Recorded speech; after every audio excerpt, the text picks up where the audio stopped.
Hello people, ಹೇಗಿದ್ದೀರಾ? ನಾನು ಚೆನ್ನಾಗಿದ್ದೀನಿ. ಇದು ಸಂಜೆ, ಅಂದರೆ ಶುಕ್ರವಾರ ಸಂಜೆ ಆಫೀಸಿಂದ ಬರ್ತಾಯಿದ್ದೆ, ಹಾಗೆ ವಿಡಿಯೋನ ಸ್ಟಾರ್ಟ್ ಮಾಡಿದೆ. ಮಳೆ ಬರೋ ಥರ ಆಗಿತ್ತು, ತುಂಬ ರಶ್ಶು ಬಸ್ ಎಲ್ಲವ. ಹಾಗೆ ನೋಡಿ, ರೋಡ್ ದಾಟೋದಕ್ಕೆ ನಮ್ಮ ಕಷ್ಟ ಯಾವ ರೀತಿ ಇರುತ್ತೆ ಅಂತ ಹೇಳ್ಬಿಟ್ಟು, ಮಿಡ್ಲ್ ಕ್ಲಾಸ್ ಫ್ಯಾಮಿಲಿ ಜನಗಳದ್ದೇ ಹಾಗೆ. ನಡ್ಕೊಂಡು ಬಸ್ಸಲ್ಲಿ ಓಡಾಡೋದ್ರಿಂದ ಈ ರೀತಿ ಬಸ್ಗಳನ್ನ, ಅಂದರೆ ರೋಡ್ಗಳನ್ನ ದಾಟೋದಕ್ಕೆ, ಬಸ್ ಕ್ಯಾಚ್ ಮಾಡೋದಕ್ಕೆ ಸಿಕ್ಕಾಪಟ್ಟೆ ಕಷ್ಟಪಡಬೇಕಾಗುತ್ತೆ. ಹಾಗೆ ನನ್ನ ದಿನಚರಿಲಿ ಯಾವ ರೀತಿ ಎಲ್ಲ ಕಷ್ಟ ಇರುತ್ತೆ ಅಂತ ನಿಮಗೆ ತೋರಿಸೋದಕ್ಕೋಸ್ಕರ ನಾನು ಈ ವಿಡಿಯೋನ ಶೂಟ್ ಮಾಡ್ಕೊಂಡಿದ್ದೀನಿ. ಹಾಗೆ ಯಾರೆಲ್ಲ ನಮ್ಮ ಚಾನೆಲ್ನ ಹೊಸ್ದಾಗಿ ನೋಡ್ತಾ ಇದ್ದೀರಾ, ಪ್ಲೀಸ್ ಸಬ್ಸ್ಕ್ರೈಬ್ ಮಾಡ್ಕೊಂಡು ನೋಡಿ. ವಿಡಿಯೋ ಇಷ್ಟ ಆಯಿತು ಅಂದರೆ ಲೈಕ್ ಮಾಡಿ, ಕಮೆಂಟ್ ಮಾಡಿ, ಶೇರ್ ಮಾಡಿ. ಮಳೆ ಬರೋ ಥರ ಆಗಿತ್ತು, ನೋಡ್ತಾ ಇರ್ಬೋದು. ಇಲ್ಲಿ ಬಸ್ ಸ್ಟ್ಯಾಂಡಲ್ಲಿ ನಿಂತಿದ್ದೀನಿ. ಇದು ಸಂಜೆ. ಇವತ್ತು ಸ್ವಲ್ಪ ಬೇಗನೆ ಅಂತ ಹೇಳ್ಬೋದು, ಯಾಕಂದರೆ 6:30, 6:45 ಒಂದೊಂದು ದಿವಸ 7 ಗಂಟೆವರೆಗೂ ಆಫೀಸಲ್ಲೇ ಇರಬೇಕಾಗುತ್ತೆ. ಯಾಕಂದರೆ ಅಷ್ಟು ಕೆಲಸ ಇರುತ್ತೆ.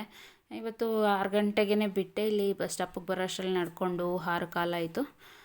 ಸ್ವಲ್ಪ ಬಸ್ಸೆಲ್ಲ ಫ್ರೀ ಇತ್ತು, ಜನ ಇರಲಿಲ್ಲ. ಒಂದೊಂದು ಟೈಮಲ್ಲಿ ಸಿಕ್ಕಾಪಟ್ಟೆ ರಶ್ ಇರುತ್ತೆ, ನಿಂತ್ಕೊಳ್ಳೋಕ್ಕೂ ಜಾಗ ಇರೋಲ್ಲ. ಬಸ್ ಫ್ರೀ ಇದ್ದಿದ್ದರಿಂದ ಸೀಟ್ ಸಿಕ್ತು, ಕೂತ್ಕೊಂಡು ಬಂದೆ. ಈಗ ಬಸ್ ಸ್ಟಾಪಿಂದ ಹಿಡಿದು ಮನೆ ಹತ್ತಿರ ನಡ್ಕೊಂಡು ಹೋಗ್ತಾಯಿದ್ದೀನಿ. ಇಲ್ಲಿಗೂ ಅಷ್ಟೇ 1 ಕಿಲೋಮೀಟ್ರ್ ಆಗುತ್ತೆ ನಡೆಯೋದಕ್ಕೆ. ನಾನು ಬೆಳಗ್ಗೆ 1 ಕಿಲೋಮೀಟ್ರ್, ಸಾಯಂಕಾಲ 1 ಕಿಲೋಮೀಟ್ರು ಹೀಗೆ ನಡ್ಕೊಂಡೇ ಹೋಗೋದು. ಏನೂ ಮಾಡೋದಕ್ಕಾಗಲ್ಲ. ನಮ್ಮಂಥ ಮಿಡ್ಲ್ ಕ್ಲಾಸ್ ಫ್ಯಾಮಿಲಿಯವರು ಇದೇ ರೀತಿ ಅಲ್ವಾ ಜೀವನನ ಸಾಗಿಸೋದು. ಹಾಗಾಗಿ ಇವಾಗ ಸಂಜೆ ಬಂದು ಬಜ್ಜಿ ಮಾಡೋಣ ಅಂತ ಹೇಳ್ಬಿಟ್ಟು ಮಾಡ್ತಾಯಿದ್ದೀನಿ. ಬಜ್ಜಿ ತಿನ್ನಬೇಕಂತ ತುಂಬ ಆಸೆ ಆಗ್ತಾಯಿತ್ತು, ಆಲೂಗಡ್ಡೆ ಬಜ್ಜಿ. ಸೊ ಹಾಗಾಗಿ ನಾನು ಆಲೂಗಡ್ಡೆ ಬಜ್ಜಿಗೆ ಕಡಲೆ ಹಿಟ್ಟು ಮತ್ತು ಅಜ್ವೈನ್ ಅಂದರೆ ಹೋಮ್ಕಾಳು ಅಂತಾರಲ್ಲ ಅದು, ಹಾಗೆ ಖಾರದ ಪುಡಿ, ಉಪ್ಪು, ಸ್ವಲ್ಪ ಸೋಡಾ ಇದಿಷ್ಟು ಹಾಕಿ ಕಲಿಸ್ಬಿಟ್ಟು ಆಲೂಗಡ್ಡೆನ ಸ್ಲೈಸ್ ಮಾಡಿ ಅದರಲ್ಲಿ ಡಿಪ್ ಮಾಡಿಬಿಟ್ಟು ಹಾಕೋದು. ಈ ಆಲೂಗಡ್ಡೆನ ಅಂದರೆ ತೆಳ್ಳಗೆ ಹೆಚ್ಕೊಳ್ಳೋದು. ಆದರೆ ಇದನ್ನು ತುರಿಯೋದಕ್ಕೆ ಅಂತ ಹೇಳ್ಬಿಟ್ಟು ಒಂದು ಸ್ಲೈಸರ್ ಇರುತ್ತೆ, ಅದರಲ್ಲಿ ನನ್ನ ಮಗಳು ಟ್ರೈ ಮಾಡ್ತಾ ಇದ್ದಾಳೆ. ಇದರಲ್ಲಿ ತೆಳುವಾಗಿ ಬರುತ್ತೆ, ಚಿಪ್ಸು ಎಲ್ಲ ಮಾಡ್ಬೋದು ಅಂತ ಹೇಳ್ಬಿಟ್ಟು ಅದರಲ್ಲಿ ಟ್ರೈ ಮಾಡ್ತಾಯಿದ್ಲು. ಇವಾಗ ನಾನು ಬಜ್ಜಿನ ಕರಿತಾ ಇದ್ದೆ. ಈ ಕಡೆ ನೋಡ್ಬೋದು, ಚೆನ್ನಾಗಿ ಆಗಿದೆ. ನಾನಂತೂ ಬಜ್ಜಿ, ಬೋಂಡ, ವಡೆ ಇದು 3 ಅಷ್ಟೇ ಹೊಟ್ಟೆ ತುಂಬ ತಿಂದ್ಬಿಡ್ತೀನಿ. ನಾನು ಊಟನೇ ಮಾಡಲ್ಲ, ಅಷ್ಟು ಇಷ್ಟ ನನಗೆ. ಹಾಗಾಗಿ ಬಜ್ಜಿ ಮಾಡಿಕೊಂಡೇ ತಿಂತಾಯಿದ್ದೆ. ಆಮೇಲೆ ಮಕ್ಕಳು ಕೂಡ ತಿಂತಾಯಿದ್ರು, ನೋಡ್ತಾ ಇರ್ಬೋದು. ಅದು ಆಲೂಗಡ್ಡೆನ ಸಣ್ಣ ಸಣ್ಣ ಪೀಸ್ ಮಾಡಿಬಿಟ್ಟು ಚಿಪ್ಸ್ ಮಾಡ್ಕೋತೀವಿ ಅಂತ ಮಾಡಿಕೊಂಡ್ರು. ಬಜ್ಜಿ ಎಲ್ಲ ತಿಂದಾಯಿತು. ಇವಾಗ ಸ್ವಲ್ಪ ಡ್ರೆಸ್ಗಳೆಲ್ಲ ಸ್ಟಿಚ್ ಹಾಕ್ಕೋಬೇಕಿತ್ತು, ಅಂದರೆ ಟಾಪ್ಗಳು ತೊಗೊಂಡಿದ್ದು ತುಂಬ ದಿವಸದಿಂದ ಹಾಗೆ ಇದ್ದು. ಹಾಗಾಗಿ ಮಿಷಿನ್ ಎಳ್ಕೊಳ್ಳಿಲ್ಲ, ಅಲ್ಲೇ ಕುತ್ಕೊಂಡು ಸ್ಟಿಚ್ ಹಾಕ್ತಾಯಿದ್ದೀನಿ. ಇದು ನೆಕ್ಸ್ಟ್ ಡೇ ಈವ್ನಿಂಗು, ಸಾಯಂಕಾಲ ಬಂದು, ಅಂದರೆ ಸಾಟರ್ಡೆ ಏನು ಮಾಡೋದಪ್ಪ ಅಡುಗೆಗೆ ಅಂದ್ಕೊಂಡೆ. ಹಾಗೆ ಫ್ರೈಡ್ ರೈಸ್ ಮಾಡೋಣ ಇವತ್ತೊಂಥರ ಡಿಫ್ರೆಂಟಾಗಿ, ಅಂದರೆ ಗ್ರೇವಿ ಥರ ಮಾಡೋಣ ಅಂತ ಹೇಳ್ಬಿಟ್ಟು ಇಲ್ಲಿ ಈರುಳ್ಳಿ, ಮೆಣಸಿನ್ಕಾಯಿ ಹಾಕ್ಕೊಂಡಿದ್ದೀನಿ. ಹಾಗೆ ಅದಕ್ಕೆ ಚಕ್ಕೆ, ಲವಂಗ ಮತ್ತು ಕಸೂರಿ ಮೇಥಿ ಇದಿಷ್ಟನ್ನು ಹಾಕ್ಕೊಂಡಿದ್ದೀನಿ. ಈ ರೀತಿ ಫ್ರೈಡ್ ರೈಸ್ನ ನಾನು ಫಸ್ಟ್ ಟೈಮ್ ಟ್ರೈ ಮಾಡಿದ್ದಿದ್ದು. ತುಂಬ ಚೆನ್ನಾಗಿ ಬಂದಿತ್ತು. ನೀವು ಒಂದ್ಸಲ ಖಂಡಿತ ಟ್ರೈ ಮಾಡಿ ನೋಡಿ. ಕಸೂರಿ ಮೇಥಿ, ಚಕ್ಕೆ, ಲವಂಗ, ಹಾಗೆ ಈರುಳ್ಳಿ ಮತ್ತು ಮೆಣಸಿನ್ಕಾಯಿ ಫ್ರೈ ಮಾಡ್ಕೊಂಡಿದ್ದೀನಿ. ಶುಂಠಿ ಬೆಳ್ಳುಳ್ಳಿ ಪೇಸ್ಟ್ ಇರಲಿಲ್ಲ, ಹಾಗಾಗಿ ಸ್ಕಿಪ್ ಮಾಡಿದ್ದೀನಿ. ನೀವು ಬೇಕು ಅಂತಂದರೆ ಇದಕ್ಕೆ ಶುಂಠಿ ಬೆಳ್ಳುಳ್ಳಿ ಪೇಸ್ಟನ್ನು ಆ್ಯಡ್ ಮಾಡ್ಕೋಬೋದು. ಹಾಗೆ ಇಲ್ಲಿ ತರಕಾರಿಲಿ ಆಲೂಗಡ್ಡೆ, ಕ್ಯಾಪ್ಸಿಕಮ್ಮು ಮತ್ತು ಕ್ಯಾರೆಟ್ ಹಾಕಿದ್ದೀನಿ. ಬೀನ್ಸ್ ಅಂತೂ ರೇಟು ಎಷ್ಟು ಹೋಗಿದೆ ಅಂತ ನಿಮಗೆ ಗೊತ್ತಿರುತ್ತೆ, ಗಗನಕ್ಕೆ ಹೋಗಿದೆ ಅಂತಲೇ ಹೇಳ್ಬೋದು. ಹಾಗಾಗಿ ನಾನು ಬೀನ್ಸ್ ತೊಗೊಂಡಿಲ್ಲ. ಹಾಗೆ ಈಗ ಸ್ವಲ್ಪ ಸಾಲ್ಟ್ ಹಾಕೋದ್ರಿಂದ ಏನಾಗುತ್ತೆ, ತರಕಾರಿ ಸ್ವಲ್ಪ ಬೇಗ ಬೇಯುತ್ತೆ. ಹಾಗಾಗಿ ಸ್ವಲ್ಪ ಸಾಲ್ಟನ್ನ ಸ್ಪ್ರಿಂಕಲ್ ಮಾಡಿದ್ದೀನಿ. ಹಾಗೆ ಇಲ್ಲಿ ಟೊಮೆಟೊ, ಸಣ್ಣದು 2 ಟೊಮೆಟೊ ಹಚ್ಕೊಂಡಿದ್ದೀನಿ. ನೀವು ದೊಡ್ಡದಾದರೆ 1 ಟೊಮೆಟೊ ಹಚ್ಕೊಳ್ಳಿ. ಕೊತ್ತಂಬರಿ ಸ್ವಲ್ಪ ಇವಾಗ ಹಾಕ್ಕೊಳ್ಳೋದಕ್ಕೆ ಇಟ್ಕೊಂಡಿದ್ದೀನಿ, ಇನ್ನು ಸ್ವಲ್ಪ ಕೊನೆಯಲ್ಲಿ ಹಾಕ್ಕೊಳ್ಳೋದಕ್ಕೆ ಇಟ್ಕೊಂಡಿದ್ದೀನಿ. ಈ ಟೊಮೆಟೊ ಎಲ್ಲ ಹಾಕಿದ್ಮೇಲೆ ಇನ್ನೊಂದು ಸ್ವಲ್ಪ ಉಪ್ಪನ್ನ ಹಾಕಿ ಅಂದರೆ ಚೆನ್ನಾಗಿ ತರಕಾರಿ ಉಪ್ಪು ಎಲ್ಲ ಇಟ್ಕೊಂಡು ಬೇಗ ಬೇಯುತ್ತೆ. ಹಾಗಾಗಿ ಇವಾಗ ಒಂದು ಸ್ವಲ್ಪ ಉಪ್ಪನ್ನ ಹಾಕ್ತಾಯಿದ್ದೀನಿ. ಅಂದರೆ ಉಪ್ಪೆಲ್ಲ ಹಾಕಿ ಸ್ವಲ್ಪ ಬೆಂದ ಮೇಲೆ ಇವಾಗ ನಾನು ಅದಕ್ಕೆ ಅರಿಶಿಣದ ಪುಡಿ ಮತ್ತು ಖಾರ ಪುಡಿ, ಧನಿಯಾ ಪುಡಿ, ಹಾಗೆ ಗರಂ ಮಸಾಲ ಇದಿಷ್ಟನ್ನ ಹಾಕ್ತಾಯಿದ್ದೀನಿ. ನೀವು ಬೇಕು ಅಂದರೆ ಇದಕ್ಕೆ ಚಿಕನ್ ಮಸಾಲ ಕೂಡ ಆ್ಯಡ್ ಮಾಡ್ಕೋಬೋದು. ನನ್ನ ಹತ್ರ ಚಿಕನ್ ಮಸಾಲ ಖಾಲಿ ಆಗಿತ್ತು, ಹಾಗಾಗಿ ಗರಂ ಮಸಾಲ ಮತ್ತು ಧನಿಯಾ, ಖಾರದ ಪುಡಿ ಇದಿಷ್ಟನ್ನೇ ಹಾಕ್ತಾಯಿದ್ದೀನಿ.